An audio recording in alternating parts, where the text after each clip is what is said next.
Good morning. Would you even know that I've been up all night? I don't know. I can't tell. I usually have to watch them back another day, a couple days later, just to see the difference between then and now. Anyways, welcome to Sixth Strength. My name is Abigail Montgomery, but you can call me Abby. Here we like to discuss what you can do to make your non-existent sixth sense into a strength that you can use in your everyday life or your inner life or your best life. Life. Anyways, the topic today, right? Today, I'm just gonna keep powering through, is awareness. I hear this touched on briefly in a lot of, the spiritual community, but not in the same sense, not in a physical sense. I mean, I guess it is in a physical sense, but not quite the same way. Let's get into it, shall we? So, if you have heard of astral projection, that's what it is. If you've heard of astral projection, which I'm sure you have, if you've been in the spiritual community for like 5 seconds, you'll know what the hell astral projection is. It's essentially taking the awareness from your physical body and pulling it straight out and projecting it into the world around you. And I know a lot of people put so much weight in this act that they don't even realize that they can do it on command anytime. You don't have to bathe in purple water or people make it so much more work than it needs to be. So let's break it down, shall we? In the previous talk, I mentioned about heartfelt emotions and how you can actually project them out to encompass yourself, and not only yourself, but also people around you, your loved ones, people that are on the other side of the planet, wherever, people, places, things. You can project health and love onto them, just, like prayer or something like that. But there is actual scientific evidence to support it.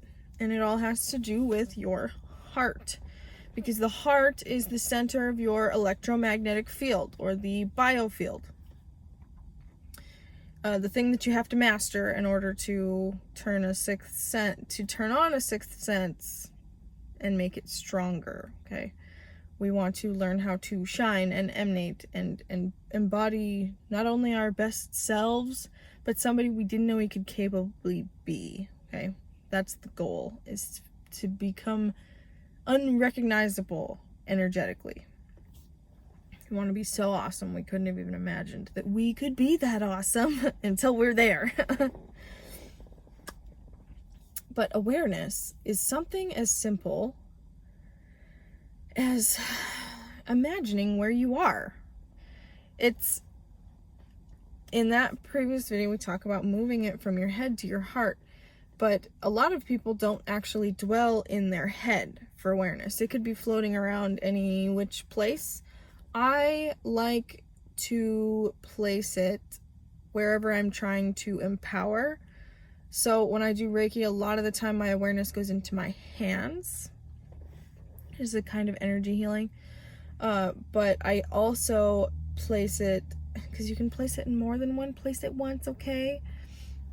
Wherever I'm trying to probe my client. And we're not talking alien probe here, or maybe we are, but it's not physical. I don't need to touch anything. There's no instruments involved, just me. I would hover my hands over the client, and I would sense things from the viewpoint of my hands and inside of their body somewhere, or around their body. It just depends. And I'd get a sense of different sensations: hot, cold, static, soft, textured. It could be anything. It's really hard to explain, and we'll leave that for another talk. But the awareness is such a useful tool because you can use it. I mean, you are using it when you astral project. You can use it to astral project while you're awake. Okay? So much easier. Remote viewing. If you've ever heard of remote viewing, no? Yes? Leave a comment down below on remote viewing. Anyone can do it. It's been repeated so many times. The CIA has used it. What hasn't the CIA used? And you can just, you can do it at home. You can practice at home. But moving your awareness throughout your body is much like remote viewing. Or you can actually go outside of your body. You can go stare at the clock behind you on the wall. You can go into the next room and read the title of a book in the bookshelf.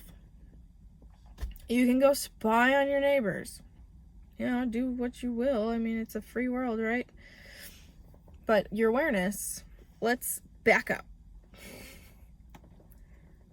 And start, if you want to use your awareness, first you're going to want to master your breathing, okay?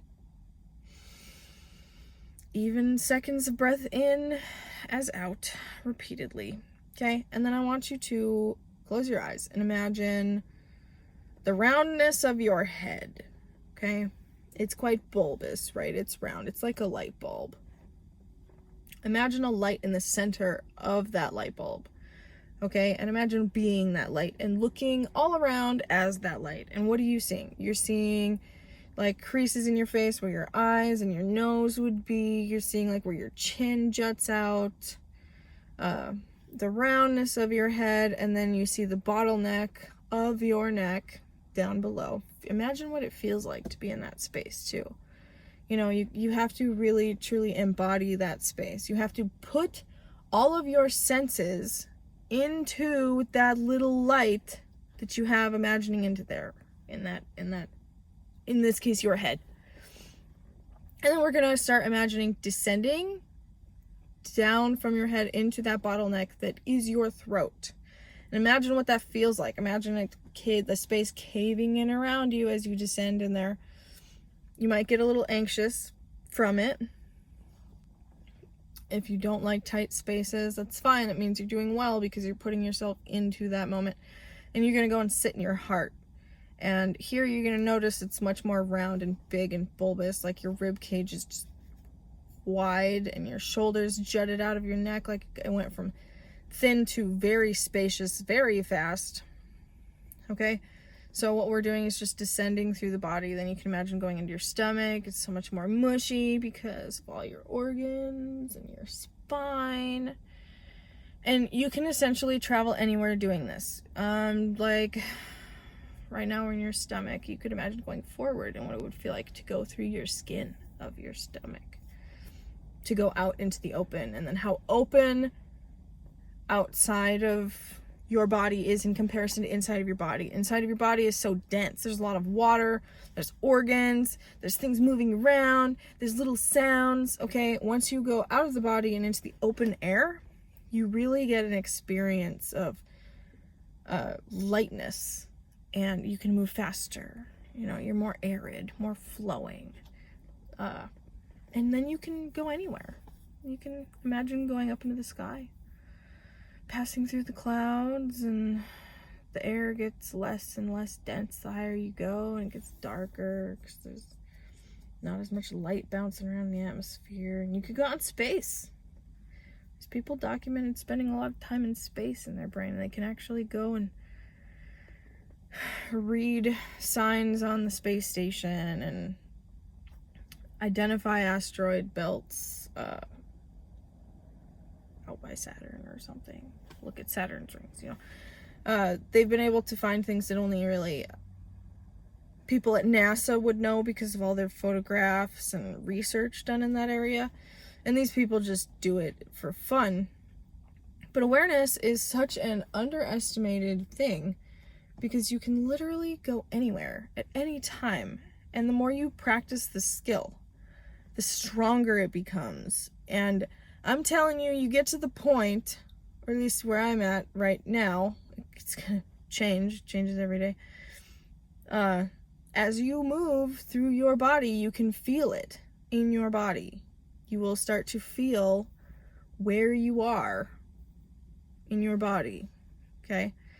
And then as you grow more comfortable with it, you can change the sensation as well, because your awareness is... Sorry, that's fun. Because your awareness is you. Your awareness is you. And you can change the frequency of you at any given time. Now it's on my face. Sorry, it's my watch. But practice using your awareness. You get stronger when you do it, and it's just really fun to play around with. If you have nerve damage anywhere in your body, I would recommend this, because once you learn how to like surge energy, you're just sending electrical impulses through your body, really. You can teach your limbs how to feel again. And believe this with my heart, so I've seen it, okay? So it's awareness. Practice it. But I thank you so much for your time. If you did go through that exercise with me, I know it was a very loose and casual one. I want to work on my meditative experiences that I give people, but that one was just supposed to be a quick example of how you can use awareness, how you can embody it. There are meditations where you can actually do it on a better scale and a much more immersive experience, but that is a quick blow by blow of what grabbing your awareness and moving it around is like. It's putting all of your senses into one spot so that you can observe from not your eyeballs. Okay, if you're a blind person, great on you, because this is gonna be fun. Okay, it's gonna be fun either way, but I'm very fascinated with people who are not obsessed with vision, because their perception of reality is so much different than ours, and I love it. It's the same reality, but viewed in a very different spectrum. But yeah, thank you. I have a Facebook group if you want to join the discussion in a blow-by-blow fashion, not just in the comment section of YouTube. It is Sixth Strength Discussion. It is a closed group. You will need to ask to join and answer some questions. You can say that you came from my YouTube channel. You're almost a guaranteed in. If you need to find my business page, which has a visit group link on it, it is Abigail Montgomery, or at Health Infinite. That is with an 8 at the end. Infin8. But I very much appreciate your time and sitting down and talking with me. I know some of these talks can be long-winded, but they need to be said one way or another. I'll get better as I go. Learn and grow with me, will ya? Because I'm here with a purpose, and so are you. So, if you need help finding it, get in touch with me. And I think that's it for now. Thank you, and see you later.